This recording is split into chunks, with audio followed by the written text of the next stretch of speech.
If you're looking for a job, watch till the end.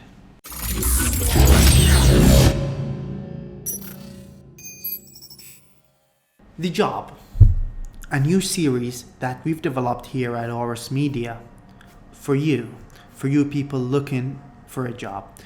I know these are hard times for you, for us, and for everybody.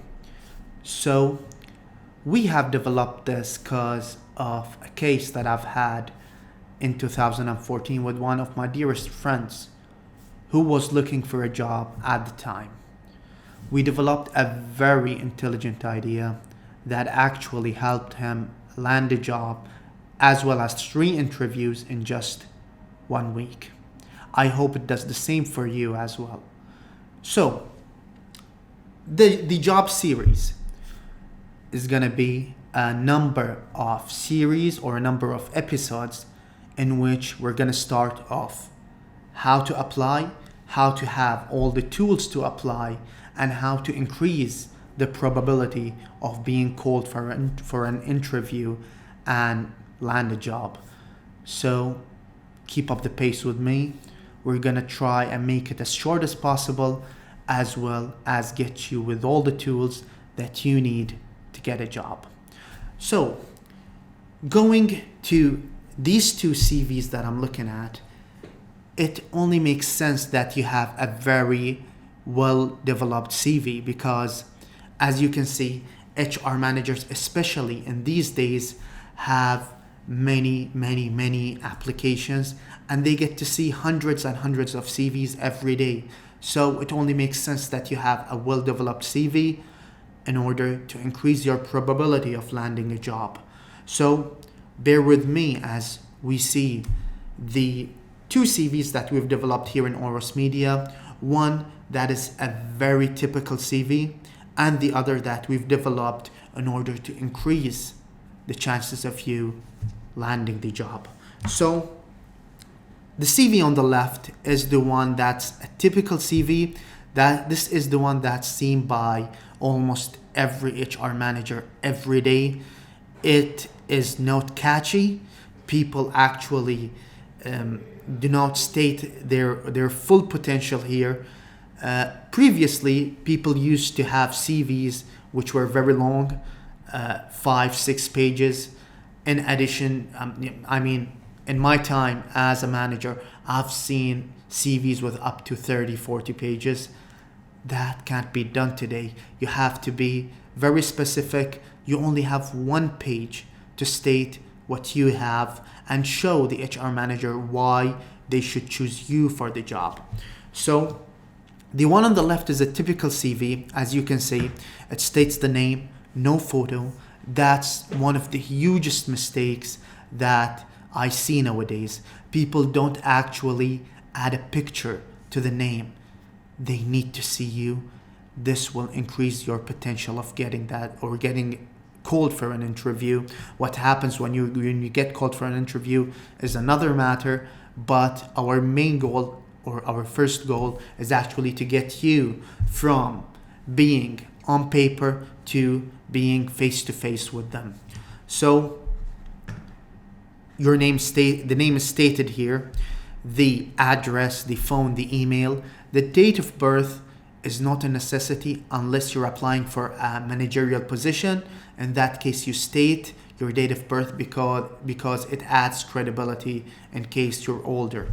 So the job experiences, you should put your job experiences here. If you don't have any job experiences, any internship will do. Again, if you don't have an internship, it only makes sense that you find an internship, even if you have to work for free for a month or 2, so that you could add something to your CV. This will this will make a huge difference to the HR manager. You state your education here, and then you state your skills. And by skills, I mean your skills have to change depending on who you're going to apply to. And I don't mean here that you actually state that, for example, you're good in selling or negotiating while you actually have never sold or negotiated ever. So you state actually the skills you have, except that, for example, if you apply for an accounting job, you'll state skills that you're good at in relation to accounting. While when you go, for example, to a position in insurance or economics, you're going to actually change the skill set that you have to those skills that you are good at in those respective fields. So this is something. We've got the social media. Nowadays, I rarely see CVs who actually state their social media accounts. It's very important nowadays.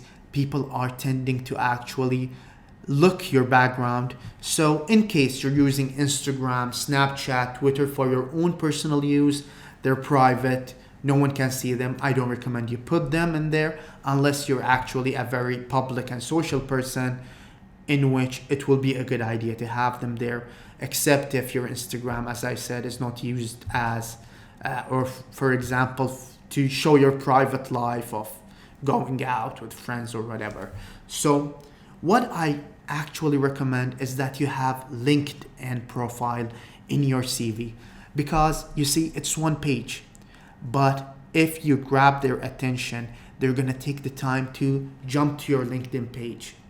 Once they jump to your LinkedIn page, there you could actually fill them in with everything you have. You could state all your experiences, all your qualifications, in case you have a minimal education and you have professional certificates to actually add to the knowledge that you have. It will be a very good idea to state it in the education sector as well as put it on LinkedIn in order to have a better, or to increase the probability of you landing that job.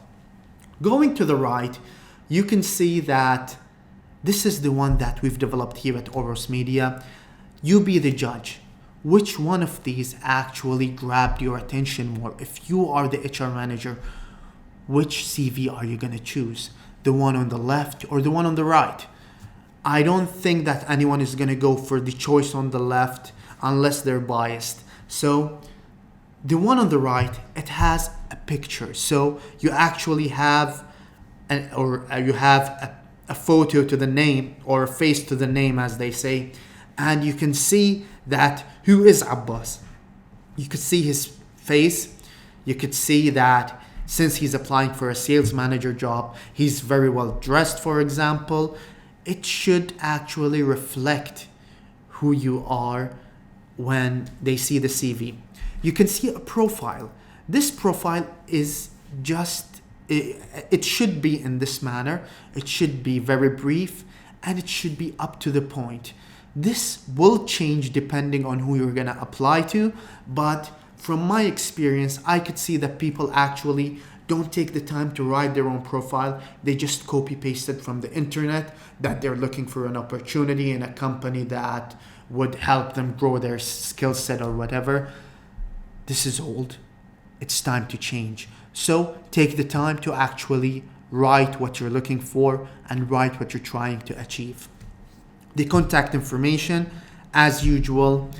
What I do best, for example, here we've stated the skills that you have, just in a different manner, in a more colorful manner that actually grabbed your attention to actually read. For example, if we take the time, or if we take the ear, the ear icon here might bring suspicion to it. Not suspicion, actually it will actually intrigue curiosity about what does he mean by this ear, and then he's going to go search your skill set to see that you're an active listener. So the qualifications are stated here. The work experience, as we stated, should be there, and the skills. Here the skills are again stated, but I can see that this is a very good manner in which you could actually self-reflect on yourself. In the same time, this is a very powerful tool if you're actually called for an interview. So you see, for example, in selling, I've got a 5 out of 5 because I believe I'm a good seller.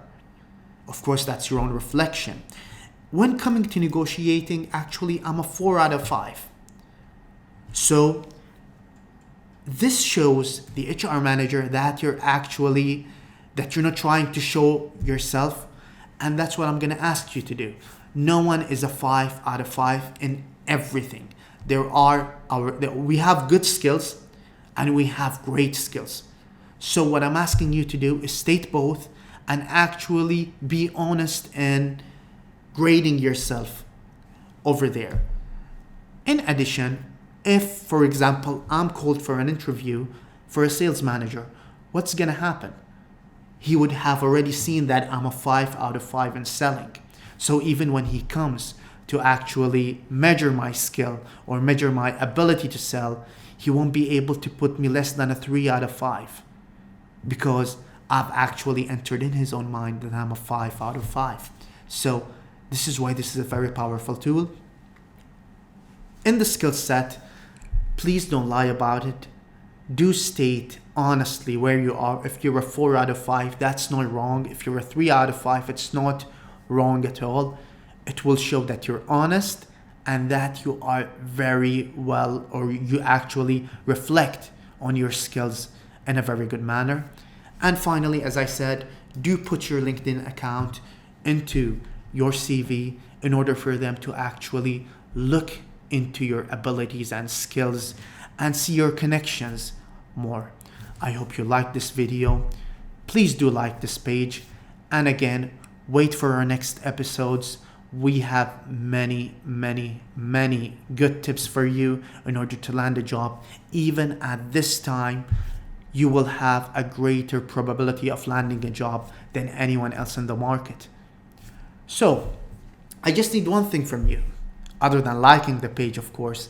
What I need from you is that, do you believe you're able to create a CV such as this or not?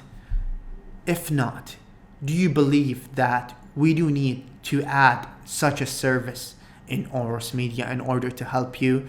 Of course, we'll be looking to help you rather than use you. If in case you are looking for such a thing, do let me know in the comments so that we could see how many people do actually need this service, and we're gonna provide it for you with a very reasonable pricing that would be almost costing you nothing, especially that you only need your CV once and that's it. So I hope you liked this video. Again, don't forget to drop me the likes and the love. Thank you. See you soon.